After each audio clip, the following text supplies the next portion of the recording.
Hello दोस्तों, कैसे हैं आप लोग। हमारी आज की कहानी का नाम है सामान। सुमित साधना के बड़े भैया एक के बाद एक बड़े बड़े बैग गाड़ी से हाफते हाफते उतार कर रख रहे थे।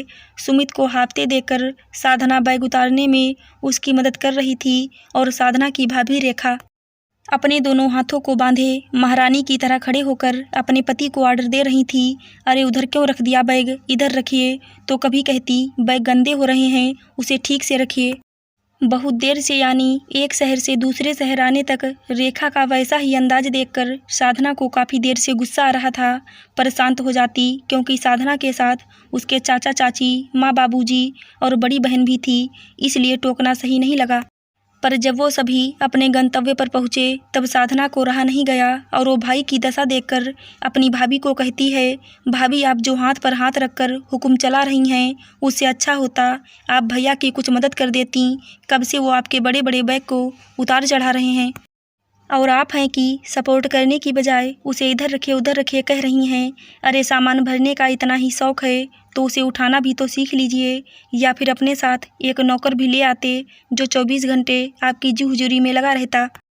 साधना के ऐसा कहते ही रेखा को जोरदार मिर्ची लग जाती है और वो गुस्से से लाल पीली चेहरे को तानते हुए कहती है, अरे ननद रानी आपको क्यों तकलीफ़ हो रही है। अरे मैं अपने पति से काम करवा रही हूँ ना, तो आपको क्यों सीने में जलन हो रही है। जलन नहीं भाभी, बल्कि भाई की हालत देखकर तकलीफ़ हो रही है।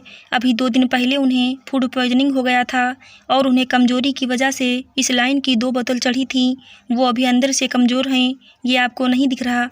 कैसी पत्नी हैं आप जिसे पति की तकलीफ़ नहीं दिखती पर पैसा और काम करवाना दिखता है। अरे ननद जी, तो मैं कौन सा ठीक हूँ, मेरे भी कमर में दर्द रहता है और आज सुबह से ही मेरी इस उंगली में दर्द और सूजन है। अपनी उंगली आगे करते हुए रेखा कहती है, अब आप ही बताइए ऐसे टूटे हुए उंगली के साथ मैं अपना सामान कैसे उठाती। रहने दीजिए आपकी बहानेबाजी भाभी। फिर साधना की नज़र रेखा के पहनावे पर जाती है। वो आज जीन्स और टॉप पहन रखा था और जीन्स पहनने के बाद जीन्स का बटन उन्हीं उंगलियों के सहारे बंद होता जिस उंगली में रेखा दर्द और सूजन कह रही थी। साधना को समझ आ रहा था रेखा का भारी सामान नहीं उठाने का बहाना चाहिए, क्योंकि रेखा हमेशा ऐसा ही करती थी।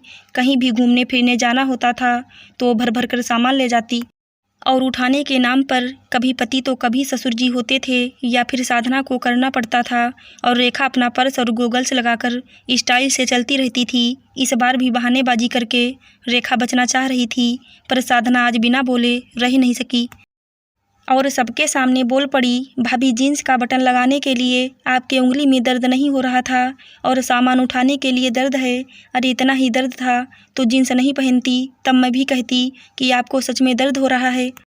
देखिए आप हद से ज़्यादा बढ़ रही हैं ननद जी। अरे मैं अपने पति बच्चे के साथ कैसा भी व्यवहार करूं, उससे आपको कोई मतलब नहीं होना चाहिए। वो मेरा पति है और उन पर सिर्फ मेरा अधिकार है।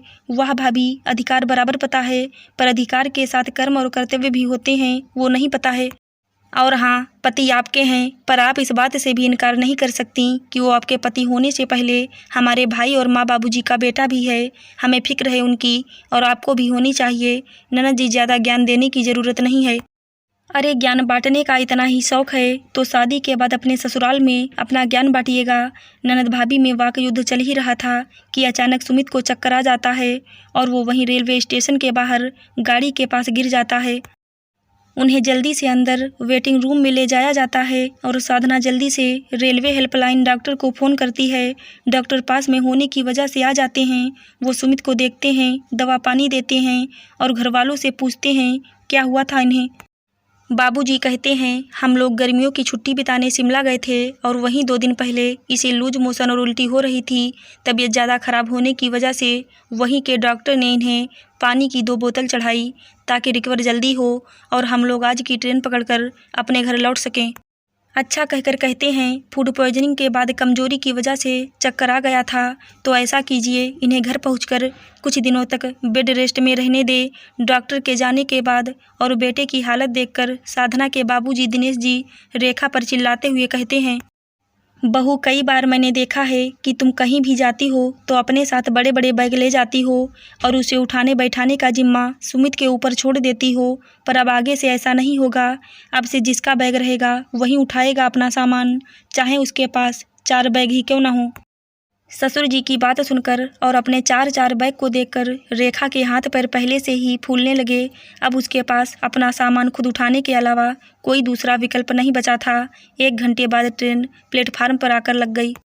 दिनेश जी सुमित को पहले ट्रेन में बैठा आए, फिर एक एक करके अपना सामान ट्रेन में रखते गए। उधर रेखा हाई हील पहने आहिस्ता आहिस्ता अपने दोनों कंधे पर एक पर्स और दूसरे में एक हैंड बैग जिसमें कई रंग के जूते चप्पल मेकअप का सामान था, उसे टांगे और अपने दोनों हाथों में ट्रॉली वाले 2 बैग वेटिंग रूम से खींच कर ला रही थी। फिर ट्रेन के पास पहुंचकर एक एक करके अपने बैग को ऊपर रखती गई और फिर खींच कर सीट तक ले गई। वेटिंग रूम से लेकर ट्रेन तक रखने में रेखा की हालत खराब हो गई थी। फिर वो लंबी सांस लेते हुए पसीने से लथपथ होकर कोने की सीट पर जाकर बैठ जाती है। रेखा को हैरान परेशान देखकर साधना कहती है, भाभी तो अब समझ में आया, सामान भरने और उठाने का फ़र्क। आज भैया की तबीयत बिगड़ी नहीं होती तो आपको ये बात कभी समझ नहीं आती। साधना की सच्ची बात सुनकर रेखा अपना सिर झुका लेती है। तभी सुमित हंसते हुए कहता है, अब आया ऊँट पहाड़ के नीचे। मैं कितने सालों से रेखा को यही समझाना चाह रहा था, पर उसे लगता था कि मैं हूँ ना फ्री का कुली, उठाएगा नहीं तो जाएगा कहाँ, अब झेलो। फिर साधना रेखा की बहानेबाजी को सरेआम करते हुए कहती है, और भाभी आपकी उंगली में हो रहे दर्द का क्या हाल है।